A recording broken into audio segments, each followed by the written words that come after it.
Sinikka-analyysi, kun status quo alkaa murtua. Tervetuloa Sinikka-analyysin pariin. Täällä tarkastelemme popkulttuurin hahmoja ja tarinoita hieman syvemmältä tasolta. Emme pelkästään sitä, mitä tapahtuu tarinassa, vaan millaisia ihmiskuvia ja arkkityyppejä ne meille heijastavat. Usein elokuvat ja sarjat kertovat paljon enemmän kuin mitä niiden pintataso antaa ymmärtää.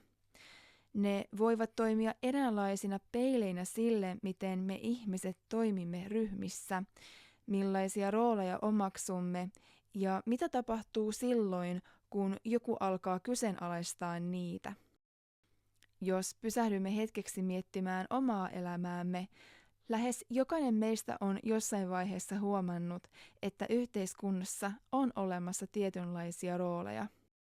On ihmisiä, jotka tunnetaan urheilijoina, toisia pidetään älykköinä, jotkut taas taiteellisina, jotkut taas sopivat paremmin johtajiksi tai seuraajiksi. Jo hyvin nuorena opimme lukemaan tätä järjestelmää, missä pöydässä istutaan, millainen ihminen kuuluu mihinkin porukkaan ja millainen käyttäytyminen tuo hyväksyntää. Hyvin usein alamme huomaamattamme rakentaa identiteettiä, joka sopii siihen rooliin, jonka ympäristö meille antaa. Mutta jos tätä tarkastelee vielä syvemmältä tasolta, yksi kiinnostava asia on se, että suurin osa identiteeteistä, joita kannamme, ei ainakaan tietoisella tasolla synny meidän omista valinnoistamme. Kun synnymme tähän maailmaan, synnymme samalla tiettyjen valmiiden tarinoiden ja määritelmien keskelle. Me synnymme tiettyyn perheeseen, usein myös tiettyyn kulttuuriin, joskus tiettyyn uskontoon. Jo pienestä pitäen meille saatetaan kertoa, millainen maailmankuva on lainausmerkeissä oikea. Mihin uskotaan, mitä pidetään totena ja millaisia arvoja meidän pitäisi puolustaa. Myös poliittiset näkemykset siirtyvät usein sukupolvelta toiselle. Joku kasvaa perheessä, jossa kannatetaan tiettyä puoluetta, toinen taas oppii näkemään maailman täysin eri ideologian kautta. Ja joskus identiteettiä rakennetaan jopa niinkin yksinkertaisten asioiden ympärille kuin urheilujoukkueet. Vähitellen ihminen alkaa puolustaa näitä identiteettejä kuin ne olisivat erottamaton osa hänen itseään. Ja yhtäkkiä maailma alkaa jakautua hyvin yksinkertaisiin asetelmiin. Mikä on sinun joukkueesi? Ketä sinä kannatat? Ja ketä vastaan olet? Vaikka todellisuudessa suurin osa niistä on vain asioita, jotka hän on omaksunut ympäristöstään. Tällä tavoin syntyy helposti myös eräänlainen hajota ja hallitse dynamiikka, kun ihminen jaetaan eri ryhmiin, poliittisiin leireihin, uskonnollisiin näkemyksiin, ideologioihin. Heidän on paljon helpompi nähdä toisensa vastapuolina kuin osana samaa kokonaisuutta. Ja usein nämä identiteetit ovat niin syvällä ihmisen elämässä, että niiden kyseenalaistaminen voi tuntua uhkaavalta myös hänen lähipiirilleen. Jos joku päättää vaihtaa uskontoa, jos joku alkaa kyseenalaistaa poliittisen ideologian, jossa hän on kasvanut, tai jos joku sanoo, ettei enää usko siihen maailmankuvaan, joka hänelle on opetettu. Se voi tuntua ympärillä olevista ihmisistä lähes henkilökohtaiselta hyökkäykseltä, koska silloin ei ravistella vain yhden ihmisen identiteettiä. Silloin ravistellaan koko sitä järjestelmää, jonka ympärille myös muiden identiteetti on rakentunut. Englanniksi tästä järjestyksestä käytetään usein termiä status quo. Se tarkoittaa sitä, että asiat pysyvät sellaisina kuin ne ovat, että jokainen täyttää oman paikkansa järjestelmässä, että kukaan ei ravistele venettä liikaa. Mutta joskus elämässä tulee hetki, jolloin tuo rooli alkaa tuntua liian pieneltä. Hetki, jolloin ihminen alkaa aavistaa, että se identiteetti, jota on kantanut, ei ehkä olekaan hänen todellinen itsensä, vaan pikemminkin eräänlainen sopeutumisen kautta syntynyt valeidentiteetti. Ja kun tällainen identiteetti alkaa murtua, se ei vaikuta vain yhteen ihmiseen. Se voi hetkessä horjuttaa koko järjestelmää hänen ympärillään. Ja juuri tästä ilmiöstä kertoo eräs hyvin tunnettu Disney-tuotanto, elokuvalta nimeltä High School Musical.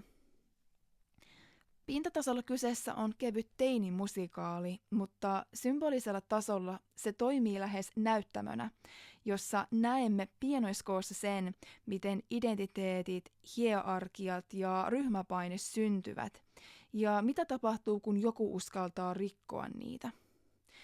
Elokuvan maailma sijoittuu lukioon, mutta oikeastaan se kuvaa jotakin paljon laajempaa. Se kuvaa järjestelmää, jossa ihmiset jaetaan rooleihin ja jossa status quo pyrkii pitämään nämä roolit mahdollisimman muuttumattomina. Ja juuri tässä järjestelmässä elävät myös elokuvan kaksi keskeistä hahmoa, Troy Bolton ja Gabriela Montez. Troy on koulun koripallotähti. Hän on tottunut siihen, että hänen identiteettinsä on selkeä. Urheilija, joukkueen johtaja. Gabriella on taas akateemisesti lahjakas ja enemmän tarkkaileva kuin äänekäs. Normaalisti nämä kaksi maailmaa eivät kohtaa. Ne kuuluvat kahteen eri lokeroon. Mutta kun Troy ja Gabriella päättävät osallistua koulun musikaaliin, he tekevät jotakin paljon suurempaa kuin vain kokeilevat uutta harrastusta. He rikkovat ensimmäisen halkeaman koko järjestelmään. Troy ei ole enää pelkästään koripalloilija. Gabriella ei ole enää pelkästään akateeminen huippuoppilas. He astuvat hetkeksi täysin uuteen tilaan. Ja juuri tällaiset hetket voivat toimia katalyyttinä muutokselle. Kun yksi ihminen uskaltaa astua ulos siitä roolista, johon hänet on asetettu, se antaa hiljaisen luvan myös muille tehdä samoin. Ja juuri tästä syntyy yksi elokuvan tunnetuimmista kohtauksista. Kohtaus koulun ruokalassa, jossa lauletaan kappale Stick to the Status Quo. Mutta kiinnostavaa on se, että tämä kohtaus tapahtuu vasta sen jälkeen, kun Troy ja Gabriella ovat jo ravistelleet järjestelmää. He ovat jo näyttäneet, että on mahdollista tehdä jotain, mikä ei kuulu siihen omaan lokeroon. Ja juuri siitä syntyy ketjureaktio. Yhtäkkiä koko koulun ruokala alkaa täyttyä ihmisistä, jotka paljastavat itsestään asioita, joita he eivät ehkä aiemmin olisi uskaltaneet sanoa ääneen. Urheilija kertoo rakastavansa leipomista. Joku toinen tunnustaa harrastuksen, joka ei sovi hänen ryhmänsä imagoon. Hetken ajan näyttää siltä, että koko ruokala alkaa nähdä toisensa hieman eri tavalla. Että ehkä nämä rajat eri ryhmien välillä eivät olekaan niin todellisia kuin mitä ne ovat näyttäneet. Että ehkä me emme olekaan niin erilaisia toisistamme. Mutta juuri siinä hetkessä järjestelmä reagoi. Koska kun liian moni alkaa astua ulos niistä rooleista, joihin heidät on asetettu, syntyy uhka sille järjestykselle, johon kaikki ovat tottuneet. Ja silloin koko ruokala alkaa laulaa samaa viestiä. Pysy siinä roolissa, joka sinulle on annettu. Jos tätä kohtaa katsoo hieman tarkemmin, se kuvaa aika tarkasti sitä, mitä monelle meistä tapahtuu teini-iässä. Teini-ikä on usein se vaihe, jolloin alamme ensimmäistä kertaa todella tarkkailla ympäristöämme ja kysyä itseltämme, millainen minun pitäisi olla, jotta minut hyväksytään. Silloin syntyy paljon hiljaisia sääntöjä. Millainen musiikki on cool, millainen pukeutuminen on hyväksyttyä, millainen ihminen kuuluu mihinkin porukkaan. Ja hyvin usein siinä vaiheessa syntyy myös ensimmäiset kompromissit oman aitouden kanssa. Me opimme piilottamaan joitakin puolia itsestämme, jotta pysyisimme osana ryhmää. Ja samalla syntyy se ensimmäinen versio siitä, mitä voisi kutsua sisäiseksi teiniksi. Se osa meistä, joka oppi lukemaan ryhmädynamiikkaa ja ymmärsi, että joskus on helpompaa mukautua kuin riskeerata jäädä ulkopuolelle.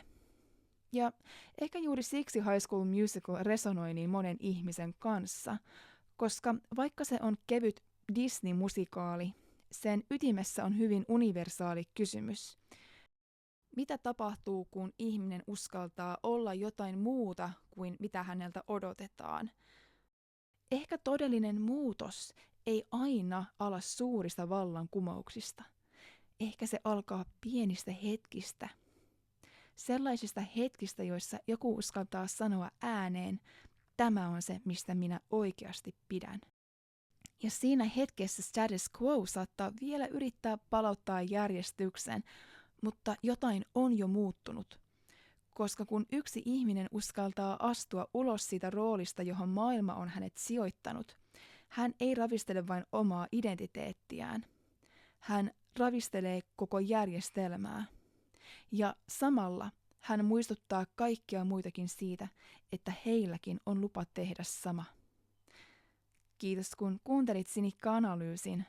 Sukellamme uudelleen ensi sunnuntaina kello 4.44 iltapäivästä Lontoon aikaa. Nähdään silloin.